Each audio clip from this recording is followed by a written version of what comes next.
Intraprendendo questo viaggio insieme a voi, sto scoprendo posti magici, fatemi passare il termine, quasi fiabeschi.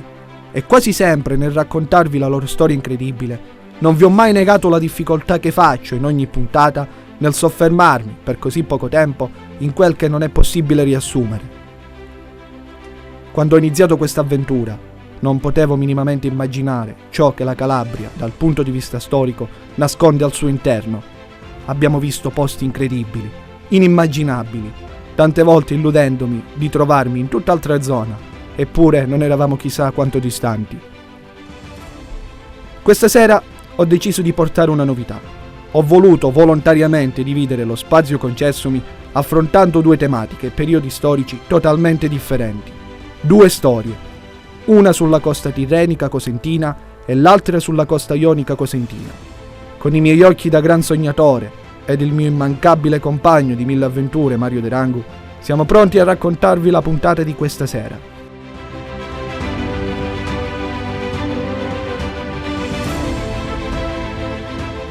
Dottoressa Lagoiola Mascherina per essere precisi. Poi ci troviamo in una marea di beni culturali ed, come dire, spaziamo tra un periodo e l'altro. Quello che in un primo momento risalta all'occhio è che stavamo parlando proprio, qui abbiamo materiale in ambito numismatico, vale a dire delle monete con sopra il diritto di iconografia dell'immagine rappresentativa delle città di Locri, Reggio, l'antica Durio, Crotone e varie monete che forse sono state ritrovate. Queste sono una donazione, esattamente, questo è frutto di una donazione. In questa teca in realtà che custodisce gli oggetti più antichi del museo, ma soprattutto gli oggetti non sacri, perché poi ci troveremo di fronte soprattutto ad una collezione di opere d'arte sacra. Qui ci troviamo di fronte ad delle monete, frutto di una donazione, antiche monete del territorio, e un bellissimo specchio magno greco che risale al V secolo a.C. Abbandonata la premessa, vi ricordo di allacciare le cinture, perché il semaforo si è fatto verde ed il viaggio deve cominciare.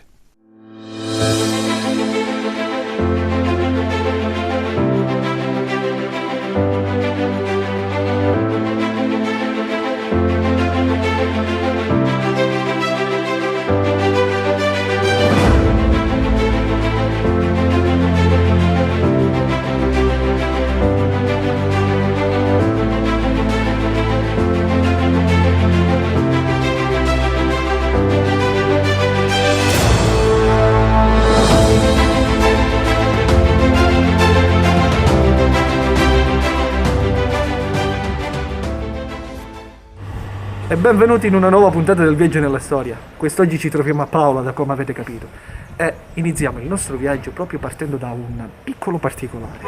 Venite. Vieni. Inizieremo, da come avrete capito, dalla costa tirrenica. Vi parleremo da una città che non è comune a tutti gli altri. Ho l'onore di trovarmi a Paola, città che diede i natali al nostro santo patrono, San Francesco. Ma quest'oggi siamo qui per parlarvi di tutt'altro. Ci troviamo in un posto unico, la chiesa ipogea di Sotterra, non molto distante dal centro di Paola.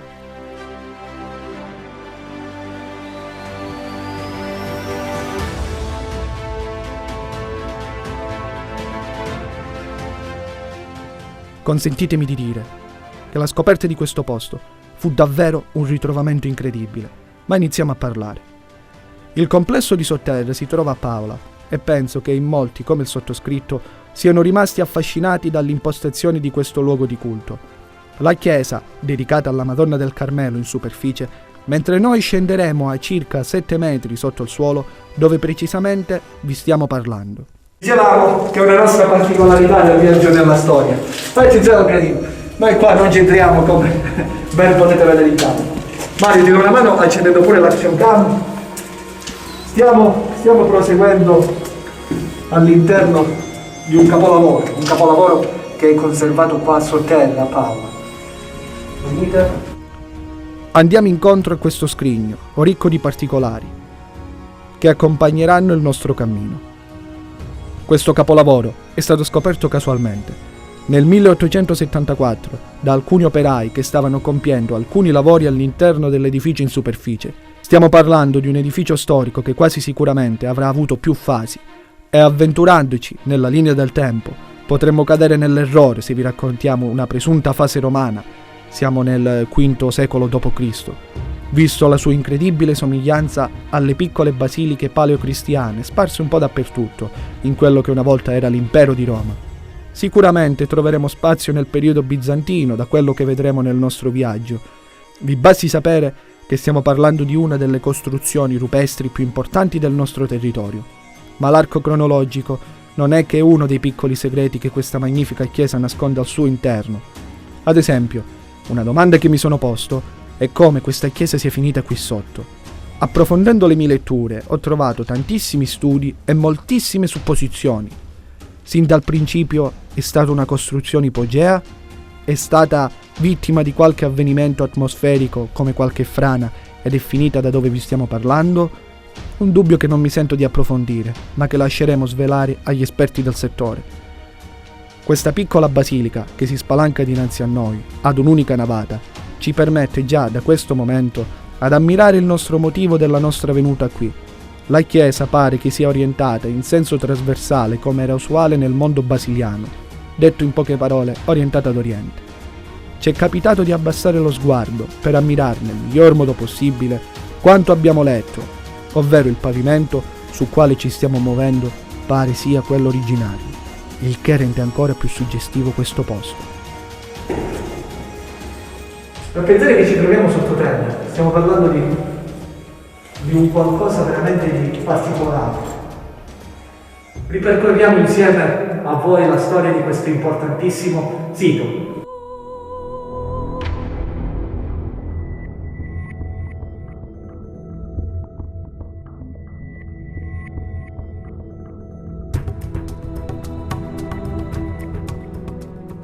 Possiamo affrontare molto brevemente, dando lo spazio che onestamente questo gioiellino non merita, perché si spalancano dinanzi ai nostri occhi diversi periodi storici. Guardate voi che meraviglia, che peculiarità che viene conservata qui a sotterra.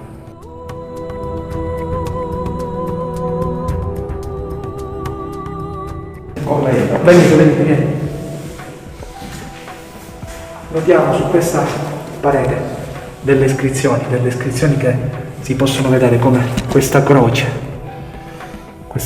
vediamo i simboli da qua, oppure un'altra rappresentanza diversa, Mario, se fai attenzione, di questo pesce che possiamo benissimo identificare. Guarda, seguimi Mario con la camera magari. Ed eccoli qui, il ciclo di affreschi, le opere considerate tra le più antiche testimonianze dell'arte cristiana in Calabria. Di sicuro gli affreschi più antichi, che risalgono intorno al IX secolo, sono quelli che vi sto indicando. Al centro dell'altare vediamo queste figure con il mantello rosso, ma la nostra attenzione fu rapita dalla figura del centro, una donna con un contenitore d'essenze, il che non vi dice nulla sicuramente.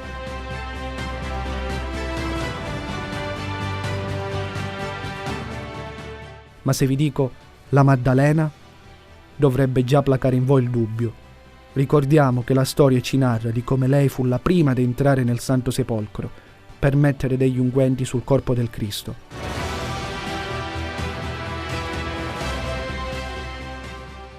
Alzando la testa possiamo ammirare questa tecnica di costruzione fatta con grande ingegno.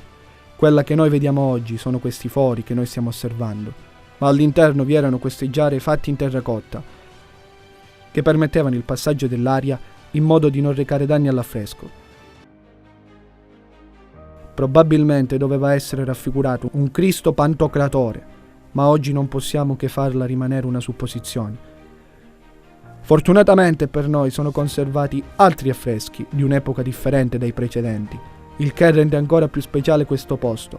Situati ai lati dell'arco nella parte absidata che vi stiamo mostrando, sulla parete sinistra vediamo rappresentata Maria di Nazareth con il bambino, con l'altro affresco che, con molta probabilità, è rappresentato Sant'Antonio Abate.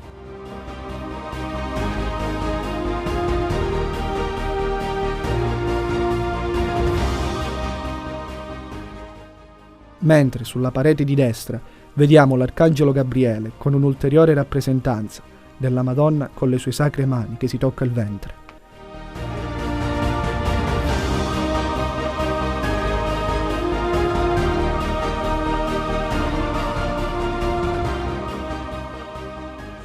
Cerchiamo di lasciarci questa magnifica realtà che sono gli affreschi conservati qua sotterra per portarvi insieme a noi nel nostro viaggio. Andiamo! La fede, come avete capito, cammina di pari passo con quella che è la commedia della vita. Mi viene da pensare agli uomini che hanno costruito e ampliato e migliorato la nostra storia. A raccontarlo non è facile, ma abbiamo creato questo filo rosso, arrivando nella splendida città di Corigliano Rossano. Dottoressa, vi ringrazio per averci accolto all'interno di uno dei musei più importanti che abbiamo qui in Calabria. Per me è un onore essere qui. Bene, per gli amici che ci ascoltano ora da casa, ci narri un po' la storia di questo museo, di questo importantissimo museo. Intanto vi ringrazio per l'attenzione verso il nostro piccolo museo, che però ha un valore e un ruolo importante all'interno del territorio calabrese. Il Museo Diocesano del Codex infatti fu il primo museo diocesano ad essere istituito in Calabria, e questo avvenne nel 1952.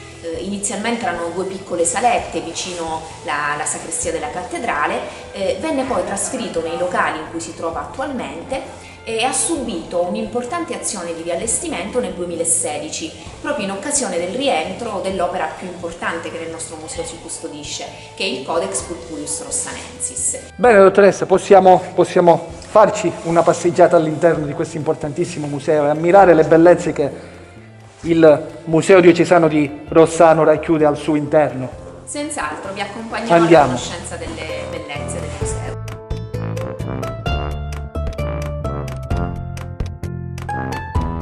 In 2 sezioni. Sì. Questo è il corridoio d'ingresso in cui noi di solito accogliamo i visitatori e gli raccontiamo un po' la storia e la nascita di questo museo. E poi, come dicevo, si divide in 2 sezioni. È una sezione sulla sinistra tutta dedicata al codice, al Codex Purpureus Rossanensis, che è l'opera più preziosa che noi custodiamo e della quale poi vi parlerò nel dettaglio di fronte a questo prezioso manoscritto. Ora vi mostro una particolarità che subito è risaltata ai miei occhi. Quello che potete vedere, venite qua vicino alla stazione. Qui vediamo su questa lastra marmorea rappresentata un'immagine che sarebbe San Paolo. Ma subito dopo, se il cameraman viene in corona, possiamo vedere come venivano riutilizzati gli antichi reperti, probabilmente appartenuti all'epoca romana di qualche importantissima famiglia del posto. Un caso vero e proprio di riutilizzo. Che cosa voglio dire? Mi piace spiegarla in questo modo. Può avere anche altri significati. Nei periodi storici più bui, quando l'impero di Roma cadde, portando con sé quell'equilibrio socio-economico su cui si reggeva buona parte del mondo conosciuto, le opere, cioè statue, colonne, iscrizioni, divennero materiale di riutilizzo per gli uomini dell'antichità. Ora ci troviamo in una sala particolarmente importante per la storia di Rossano. Siamo nella Rossano rinascimentale, un'epoca forse meno conosciuta di quella bizantina, ma altrettanto importante appunto per la storia della città, perché in questo periodo si effettua ufficialmente il passaggio dal rito greco al rito latino. Tra le opere più importanti abbiamo una pietà, una icona post-bizantina realizzata alla fine del 400 da un artista cretese, Andreas Pavias. È importante perché intanto è preziosissima questa icona, raffigurata secondo quella che è appunto le immagini delle icone bizantine, con un fondo d'oro, con questo corpo meraviglioso della Madonna che accoglie il corpo di Cristo. Ma appunto, cos'è il codice? Perché per chi non lo conosce vorrei spiegare di cosa si tratta. È un manoscritto, un Vangelo, un antico evangeliario greco miniato che risale al VI secolo d.C. e contiene il Vangelo di Matteo e quasi tutto quello di Marco, di cui mancano solo gli ultimi versetti, e la prima parte della lettera di Eusebio a Carpiano sulla concordanza dei Vangeli, ma poi è soprattutto noto per essere arricchito da queste 15 miniature che lo caratterizzano, sono considerate un capolavoro della cultura bizantina. Dove è stato realizzato? In realtà la bellezza del nostro codice è che ancora oggi la sua storia è ricca di fascino e di mistero, perché sono tante le informazioni o le notizie che sul nostro codice non sono documentate, che ancora oggi rendono vivo un po' il dibattito sulla storia di questo manoscritto. È stato realizzato sicuramente nell'impero romano d'Oriente, in uno scriptorium bizantino di altissima qualità. Questo ne è venuto fuori anche dall'ultimo restauro, proprio per la qualità dei materiali che questo prezioso manoscritto ha. Non sappiamo con esattezza se è in Siria, in Palestina o a Costantinopoli, ma certamente, come dicevo, uno scriptorium di grande livello qualitativo, realizzato nel VI secolo e portato nella città di Rossano tra l'VIII e il X secolo. Dottoressa, perdonatemi magari se prendo quanto avete appena detto come spunto. L'impero romano d'Oriente con l'antica città di Rossano. C'è un collegamento tra il codice magari e l'antico centro dell'antica Rossano, voglio dire, il ruolo che ricopriva Rossano nel... Sì, è proprio qui infatti che stavo per spiegare, cioè arriva probabilmente portato da questi monaci che sfuggivano dalle lotte iconoclaste, che si erano appunto sotto Leone III l'Isaurico, si realizzavano nell'Oriente, ma probabilmente, come diceva lei, giunge forse nel X secolo, che è il periodo di maggiore splendore della città di Rossano, perché Rossano vive nel X secolo un periodo dal punto di vista politico, amministrativo, religioso davvero grandioso dal punto di vista storico. Fu capitale dell'impero bizantino, ma soprattutto c'era un grande fermento dal punto di vista anche culturale, quindi una grande divulgazione anche di questi testi preziosi come il nostro codice, il codice purpureo. L'epoca, la cosiddetta epoca di San Nilo, il X secolo, quindi un periodo davvero importante per il territorio della città di Rossano. Un unicum da conoscere, da valorizzare e da difendere. Esattamente, un unicum perché è un po' anche il collegamento della nostra storia con quella che è la storia orientale, cioè un oggetto che viene dall'Oriente, che ha trovato poi dimora in questo luogo. Dottoressa, noi mentre abbiamo avuto il piacere e l'onore di osservare il Codex da vicino, notiamo queste piccole miniature. La domanda che mi sorge spontanea: chi sono? Come sono stati raffigurati? E soprattutto sono di una bellezza rara, più che unica. Sì, avete colto proprio il centro, perché la bellezza del codice è data soprattutto da questo ciclo di miniature. Sono 15 miniature, pensate, che raccontano scene della vita di Cristo, con particolare riferimento alla liturgia greca nella Settimana Santa, che sapete da noi è anche molto viva, perché continua ad essere vissuta in quei paesi che mantengono ancora oggi il rito bizantino. E cosa raccontano le miniature? Raccontano questi momenti della vita di Cristo dal sabato di Lazzaro fino al momento della condanna di Gesù.